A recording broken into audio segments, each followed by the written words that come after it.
Hello, everybody. I'm a practicing therapist and a doctoral student of psychology. Today, I want to talk about low maintenance and why sometimes being low maintenance can backfire. If you want to bond with an avoidant, a lot of times people think, okay, I'm not going to pressure them, which is good. Appreciate how kind you guys are. I'm not going to pressure them. I'm not going to push too much about my own opinions because it triggers them. But what you do is you end up self-silencing. And this rubs me the wrong way because I don't want that for you guys. I want you guys happy. And it actually makes avoidance uncomfortable. And so, what's really the benefit of it? It's a temporary solution that makes long-term problems. So, to me, that doesn't sound very fun and not very mentally healthy. And a lot of times when I have a call with you guys, you will actually say, I've been doing this and this and this. How come it's not working? And all of it, from my perspective, and I'll tell you, if I don't tell you, then it doesn't matter. It's not part of your case. But if I do tell you, it's because I say, you're doing too much. Where is the room for her to do something? Where's the room for him to do something? What's the motivation? How are they going to motivate to change and reflect in this relationship if you're doing everything? I mean, he might not even be comfortable with that. She might not even be comfortable with that. And so it's really important to keep that in mind, okay?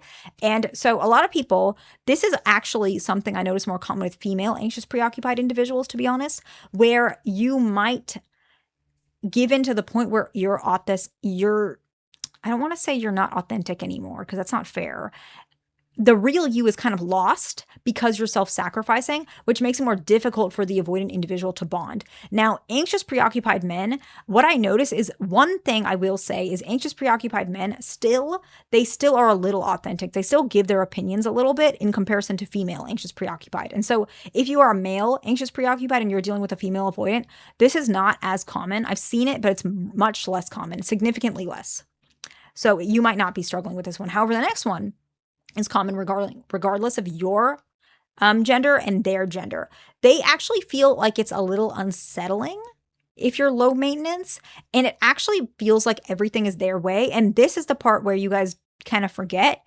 You trigger, not on purpose, you trigger their fear of hurting you, which makes them more likely to leave. I think we should stop on this one because it's very important. And it's something that you guys are often citing to me as one of your issues or one of the reasons that they bring up, that they're afraid to hurt you. And then you keep saying, I'm not going to be hurt. And then they might leave anyways, or the relationship gets distant. They're unsettled by the feeling that they feel like they always get their way. And they feel like one day it's going to hurt you because it will. They're right.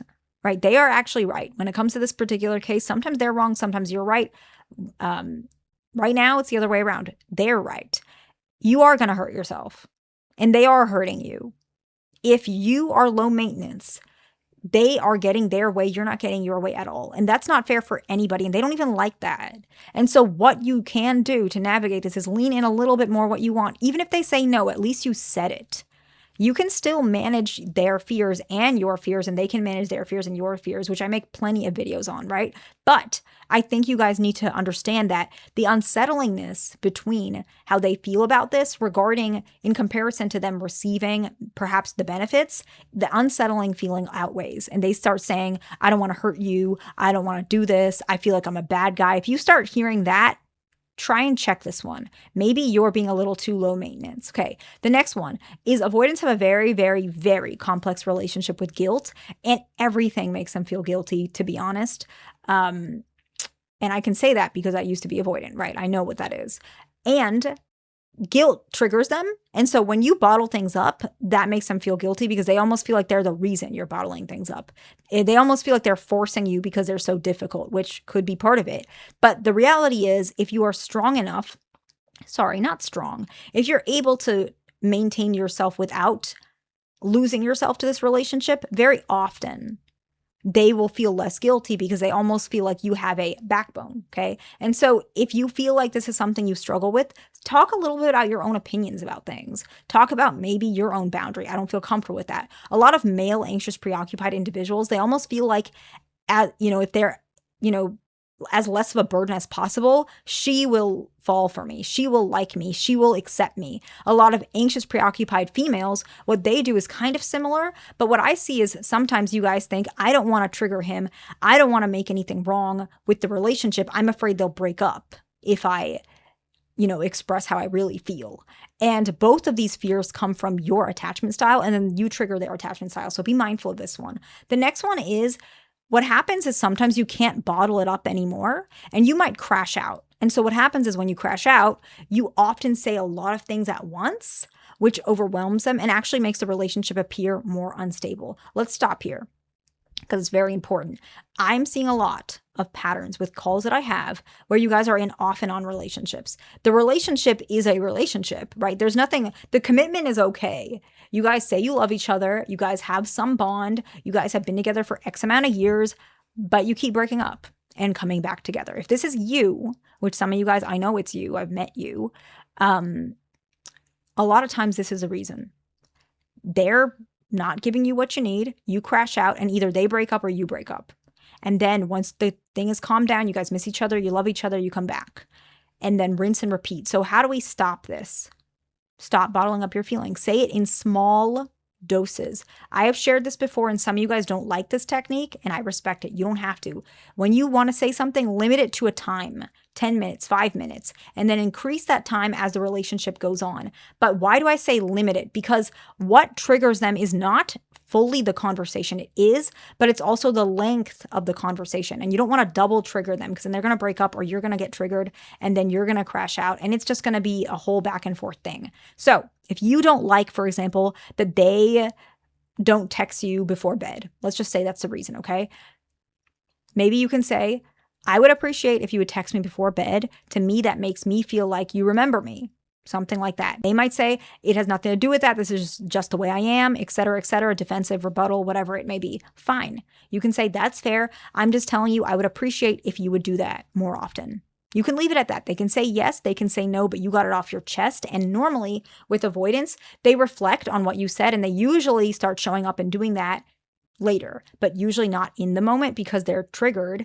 But the chances of them doing that is higher if you don't make that conversation a whole long conversation, okay? I know it's not always fair and it's not fun, and I know a lot of you guys do not like that technique, but I say it because it works, okay? The next one is, sorry, the camera shake. They don't learn your needs, and so they can't give it to you. They can't accommodate to you. That's why I just gave that example regarding you not crashing out. Same thing. Say what you need, concise, short, clear, and not too emotionally expressive, to be honest, at first. Later, you can start building once they get better with tolerating that.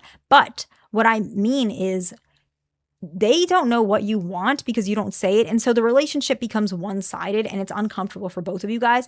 And the last one is actually you feel unloved because what makes you feel loved is hidden. And so very often they feel like the relationship is fine and you don't. And this can create a huge amount of imbalance. And so let's go ahead and summarize why being low maintenance can backfire. Your authenticity, I keep saying like you're not as authentic, and it's not your authenticity that's lost.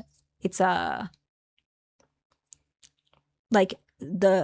you're silencing yourself is a better way, because I'm not trying to say you're not genuine, you're lying. That's not what I'm saying. So I hope you get it.